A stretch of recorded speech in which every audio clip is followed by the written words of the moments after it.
सुजान लोगों की नगरी कहे जाने वाली सुजानपुर में 18 मार्च को ऐतिहासिक होली महोत्सव का समापन हुआ। इस मौके पर मुख्यमंत्री जयराम ठाकुर बतौर मुख्य अतिथि पहुंचे। इस बार यह अनूठा पर्व हिमाचल के सुजानपुर शहर में 15 से 18 मार्च तक मनाया गया। सुजानपुर की होली अपने आप में सैकड़ों वर्षों का इतिहास समेटे हुए है। रियासतों के दौर में शुरू हुई परंपरा आज भी यहां पर जारी है। सुजानपुर का होली मेला देश भर में काफी प्रसिद्ध है। राष्ट्र स्तरीय 4 दिवसीय सुजानपुर होली मेले का समापन शुक्रवार को हुआ। समापन समारोह में मुख्य अतिथि मुख्यमंत्री जयराम ठाकुर शुक्रवार दोपहर बाद सुजानपुर पहुंचे। इससे पहले मुख्यमंत्री जयराम ठाकुर ने 2 करोड़ 55 लाख रुपए से लागत खैरी में बने गौ अभयारण्य का उद्घाटन किया। इसमें करीब 500 बेसहारा पशुओं के ठहरने की व्यवस्था की गई है। बाद में सीएम ने सुजानपुर विश्राम गृह में पहुंचने पर पूर्व मुख्यमंत्री प्रेम कुमार धूमल और पंचायती राज मंत्री वीरेंद्र कंवर ने पुष्पगुच्छ देकर मुख्यमंत्री का स्वागत किया। इसके बाद मुख्यमंत्री जयराम ठाकुर ने शोभा यात्रा में हिस्सा लिया और ऐतिहासिक मुरली मनोहर मंदिर में विधिवत पूजा अर्चना और गुलाल लगाकर होली उत्सव का समापन किया। इस दौरान मुख्यमंत्री जयराम ठाकुर ने सुजानपुर चौगान में लगी हुई प्रदर्शनियों का भी अवलोकन किया। इसके बाद कुश्ती मेले में भी सीएम जयराम ठाकुर ने शिरकत की। मुख्यमंत्री जयराम ठाकुर ने कहा कि राष्ट्र स्तरीय होली मेला सुजानपुर का अपना एक महत्व है और आज 4 दिवसीय मेले का समापन किया जा रहा है। सबसे पहले तो मैं होली की बहुत बहुत शुभकामनाएं देता हूं और हमारी सुजानपुर की होली विशेष होली होती है और इसलिए यहाँ और भी ज़्यादा जोर से मेरी ओर से आप सबको शुभकामनाएं।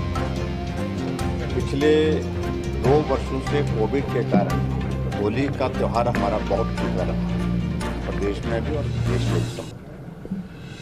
और अब की बार हम इस त्यौहार को पूरी खुशी के साथ जैसे पहले मनाते थे, यानी कि सोशल रिस्ट्रिक्शन जो कोविड के कारण थी गैदरिंग के लिए, तो उन सारी चीज़ों से अब का ये होली का त्यौहार जो है वो हट करके है। और मैं उम्मीद करता हूँ कि आने वाले समय में होली का त्यौहार जो है इसी प्रकार से हम मनाते रहें। और आप सबको बहुत शुभकामनाएं और प्रदेश के सभी लोगों को भी बहुत बहुत शुभकामनाएं। प्रदेश के लिए और रंग भरे हम विकास की दृष्टि से सब मिल करके, और उसके लिए सबका योगदान सबका सहयोग उसमें आवश्यक है। एक बहुत ही पुण्य का कार्य आज जो गौ सेंचुरी यहाँ पर बन करके तैयार हुई थी उसका विधिवत उसका उद्घाटन किया। हमारी कमिटमेंट है, पहले ही कैबिनेट की बैठक में जो निर्णय हमने लिए थे 2 महत्वपूर्ण, एक बुजुर्गों के लिए लिया था पेंशन का और दूसरा हमने गौवंश जो चौक पर चौराहे पर छोड़ दिया अपने उपयोग के पश्चात लोगों ने, जो दुर्भाग्यपूर्ण परिस्थिति है, तो ऐसे में उनकी मदद की जाए। और इस अभियान को हमने बहुत तेजी से आगे बढ़ाया। मैं माननीय मंत्री जी को वीरेंद्र कंवर जी को बहुत बधाई देता हूँ, उन्होंने बहुत लगन के साथ इसमें काम किया। जब हम सरकार में थे उस वक्त लगभग 6000 जो गौवंश जो है वो गौ सदन में या गौ सेंचुरी में था।